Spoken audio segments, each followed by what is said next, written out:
መድብልና ጓደኞቹ እንግዲህ መድብልን ሊያገኙት ሄደው ነበረ። ነገር ግን ጓደኛቸው ተተኩሶበት ነው የተመለሱት።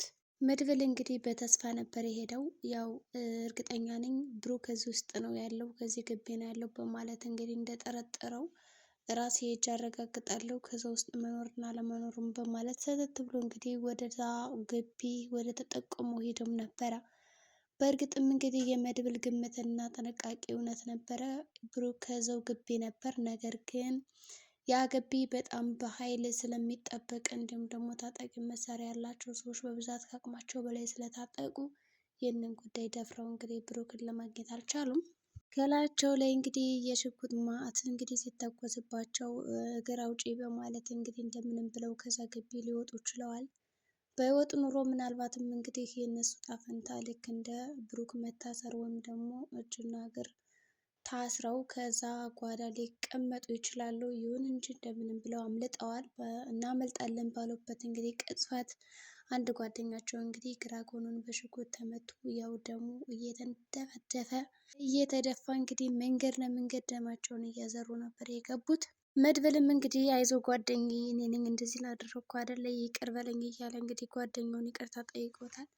ያ ጓደኛውም እንግዲህ ኧረ ችግር የለም አንተ ምንም ያጠፋው ነገር የለም አታስብ ጓደኛዬ መድብል፣ እኔ ወድጄና ፈቅጄ ከዚህ ድርጊት ውስጥ ስለገባሁበት እንዲሁም ደግሞ አንተን ለማገዝ ብዬ ስላደረግኩት የሚጸጽተኝ ነገር የለም በማለት ይልቅ አሁን ደም ፈሶኝ እንደው ከዚሁ ከምሞት መሞትም ስለማልፈልግ ቀረባ ካለ ወደ ሆስፒታል ውሰዱኝ በማለት ጓደኛቸውም ይነግራቸዋል። መድብልም እንግዲህ ሞጌ ደህና ነህ በማለት ይጠይቀዋል ማለት ነው። እሱም ተተኩሶበታል ወይስ ደግሞ ደህና ነው ለማለት ለማረጋገጥ እንግዲህ አጅሬ ሙጌም እኔ ደህና ነኝ፣ ያው መነሳት መቀመጥ እችላለሁ በማለት እንግዲህ በምልክትና በስፖርት ለማሳየት ሞከረ። አይኔም ያያል አይደል? አዎ እያዩዋችሁ ነው በማለት እንግዲህ ይቀልድባቸዋል። እንደምንም ብለው እንግዲህ መድብል ጓደኛውን የተተኮሰበትን ይዞት ወደ ሆስፒታል አምርቷል። በሌላ በኩል አጅሪት ማህሌት እንግዲህ ከዝና ጋር ቁጭ ብላ ዝና እንደተለመደው ያን የስድብ ናዳ ያሸክማታል። እሷም እንግዲህ ምርቃት ይመስል አሜን ብላ ነው የምትቀበለው። ቆይ ማህሌት ግን የደበቅሽ ነገር አለ በእርግጠኝነት እህትሽ የለችም ወይስ ደግሞ ከኔ እየደበቅሻት ነው በማለት ያፋጣታል። እሷም እንግዲህ ኧረ እውነቴን ነው ዝና የለችም ትለዋለች ማለት ነው። እንግዲህ አንድ ቤት እያደሩ የለችም። እንግዲህ ዝናማ በጣም እየተሸወደ ነው በማህሌት።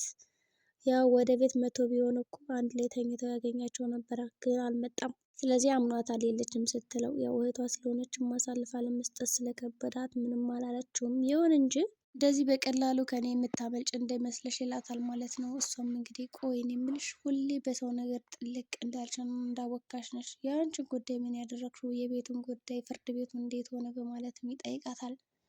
ማለትም እንግዲህ ከፍርድ ቤቱ ያው ቀጠሮውን እየጠበቀች እንደሆነ ተነግረዋለች።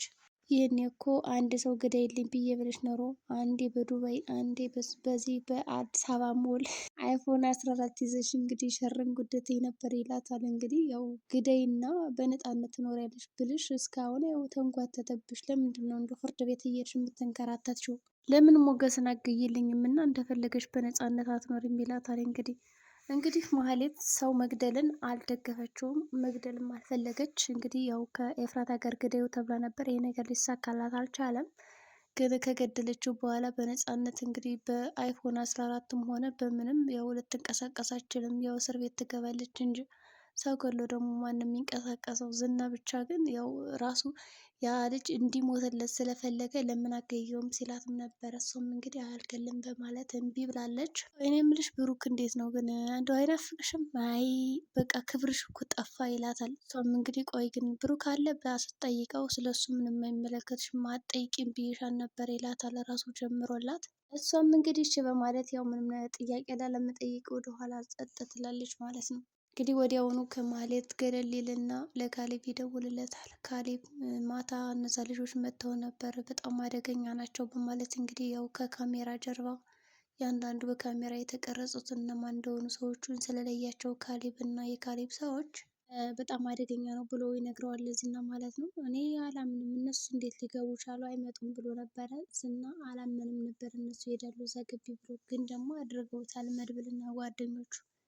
ስለዚህ አሁን ቀጣይ የካሌብ ሞሴሳ ሰዎች እንግዲህ ያው ያስገቡት መድብልን ገድሏቸዋል ማለት ነው። ምክንያቱም ከሃዲ እንደሆነ ስለደረሰበት ሰውን አስወግዶታል። በዚህም እንግዲህ አንድ ጓደኛ አጥተዋል ማለት ይቻላል። የሚያሳዝን ነው እንግዲህ ጓደኛቸው አንዱ ተተኩሷል፣ አንዱ ደግሞ እንግዲህ ያው ወደ ፈጣሪው ሄደ ትላላችሁ። ካሌብ እንግዲህ በጣም ባለ ሀብትና አስፈሪ ጨካኝ ሰው ነው። እስካሁን እንግዲህ በድምፅ እና በፎቶ ብቻ ነው የምናየው። እንዴ ታዲያ መቼ ነው የምናየው? ካሌብ ሞሴሳ ብቅ በል እንጂ።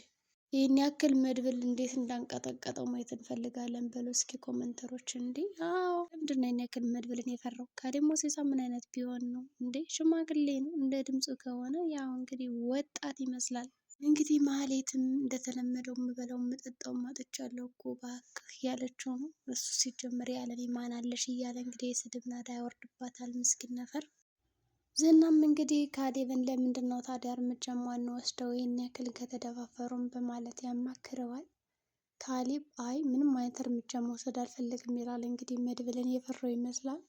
እንግዲህ ብሩክም በሌላ በኩል ያው ከታሰረበት ጓዳ እንግዲህ እጁም እግሩም ያው ታስሮ ነበረ። ነገር ግን ራሱን የሳተ ስለመሰላቸው በጣም ከመደብደቡ የተነሳ ራሱን ስቶ ነበር የወደቀው። እጁም እንግዲህ በሀብል ያው ታስሯል። ቅድስትም እንግዲህ ደስ የሚል ህልም እያየች ነበረ። እንግዲህ በህልሟ ቀለበት እያሰረላት ሰርፕራይዝ እያደረጋን ነበረ እና እንደገና ደግሞ ሁሉንም ነገር እበቀላቸዋለሁ እያለ በጣም ሲያናግራን ነበር። በዚህ የተነሳ እንግዲህ ያው የቃዥ ስለነበረ ምሳሌ ስቀሰቅሳት ቢያንስ እንኳን ምን ነበረበት እንደ ቀለበቱን እስከማስር ብትተይኝ ትላታለች ማለት ነው። እንግዲህ ቅድስትም በጣም ቆይጮሽ ነበረ ትላታለች። ይሁን እንጂ ተነሳችና እንግዲህ ወደ ስራ ገባኝ ማለት ነው። ጠዋት ሆነና እንግዲህ አጅሬት ቁርስ ለመስራት እንግዲህ ጉድ ጉድ እያለች ነው። መርዞና ዳጣ እንግድነት መተውባት። ዳጣ እንግዲህ ያው አሁን አባቷን ካገኘች በኋላ በጣም ሀብታም ሆናለች። በሌላ በኩል መርዞ ደግሞ ያው የቅድስት ምግብ ናፍቆት እንግዲህ እየተመላለሰ እየበላ ነው። ቅድስትም እንዴት ነው አሁን የንሽሮ የናፈቀሽ ከሀብታም ቤት ሆነሽ እያለቻት ነበር። ያው እንግዲህ ወጥ ለማማሰል እንግዲህ ሴት ለመምሰል እየሞከረች ነው ዳጣ።